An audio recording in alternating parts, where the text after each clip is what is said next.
আপনারা জানেন রাজশাহী ডিভিশনের প্রতিটা থানার থেকে ওসি সাহেবরা আসছেন, ইউএনওরা ছিলেন, ডিসি সাহেবরা ছিলেন, এসপিরা ছিলেন এবং ঊর্ধ্বতন কর্মকর্তারাও এখানে ছিলেন। আমরা তাদের সাথে এই আগামী 12 তারিখে যে নির্বাচন, এটা যেন সুষ্ঠু, শান্তিপূর্ণ এবং উৎসবমুখর হয়, এই জন্য কী কী প্রস্তুতি তাদের থেকেও আমরা জানলাম এবং তাদের যে দুই একটা ছোটোখাটো সমস্যা আছে এটা কীভাবে সমাধান করা যায় এইগুলো আলোচনা হয়েছে। এখানকার যে তাদের প্রস্তুতি খুবই ভালো, তাদের এখানকার প্রস্তুতি খুবই ভালো। সিসিটিভি যেটা এটা প্রায় কেন্দ্রে লেগে গেছে এবং আপনাদের আর দুই একটা কেন্দ্রে যেখানে আপনাদেরকে বলা হয়েছে যে বাউন্ডারি ওয়াল নাই, তারা একটা বাঁশের দিয়ে একটা বাউন্ডারি ওয়ালের ব্যবস্থা করে দিবে। তাদের প্রস্তুতি কোনো ভালো এবং এই নির্বাচন খুব শান্তিপূর্ণভাবে হয়ে যাবে। আপনাদের যদি কারো কোনো প্রশ্ন থাকে জিজ্ঞেস করতে পারেন।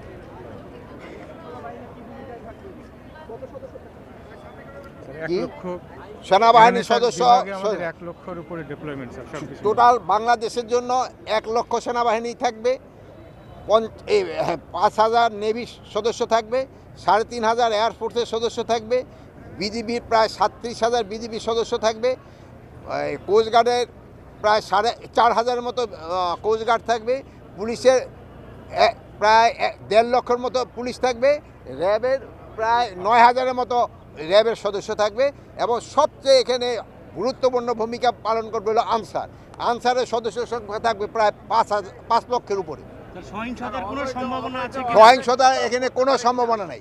ইলেকশন খুব পিসফুল হয়ে যাবে। এখানে আমি বারবারই বলেছি, এখানে অবৈধ অস্ত্র কিন্তু প্রতিনিয়তই উদ্ধার হচ্ছে এবং নির্বাচনটা খুবই শান্তিপূর্ণভাবে হবে, উৎসবমুখরভাবে হবে, পিসফুলি হবে। স্যার, কিছু কিছু প্রার্থী আমরা দেখেছি স্যার আইন শৃঙ্খলা রক্ষাকারী বাহিনীর সাথে কিছু অশোভন আচরণে লিপ্ত হচ্ছে, এ ধরনের ঘটনা এখন এই ক্ষেত্রে আপনারা বলবেন তা যেই সব ক্যান্ডিডেটরা অশুভ আচরণে তারা পাশ করার পর কি করবে, এই জন্য তারপর আপনারা কিন্তু এইগুলি ফলো করে দিবেন। তারা শোনেন আমি বলি, আমার কথা শেষ করে, এটা যদি আপনারা ফলো করেন তবে দেখবেন তারা নিজেরাই সোজা হয়ে যাবে। কেউ যদি অশুভ আচরণ করে এটা যদি সমাজে প্রকাশ পেয়ে যায়, সেই কিন্তু রেকটিফাই হয়ে যায়। আর যদি সে বেশি ধরনের কিছু করে তো এই তো পাশে ব্যবস্থা আছে, ওইটার ব্যবস্থা করে। মব ভায়োলেন্স বলতে কোনো কিছু নেই, পুলিশের ভিতরে কোনো কিছু ভীতি কাজ করতেছে না। এখানে কমিশনার আছে, আমাদের কি বলে ডিআইজি আছে সাধারণ সাহেব, এবং কমিশনার আছে জিল্লু। এখানে কোনো দেখো এই তাকে দেখে কোনো ই করতেছে না, একেবারে ভীত মনে হচ্ছে।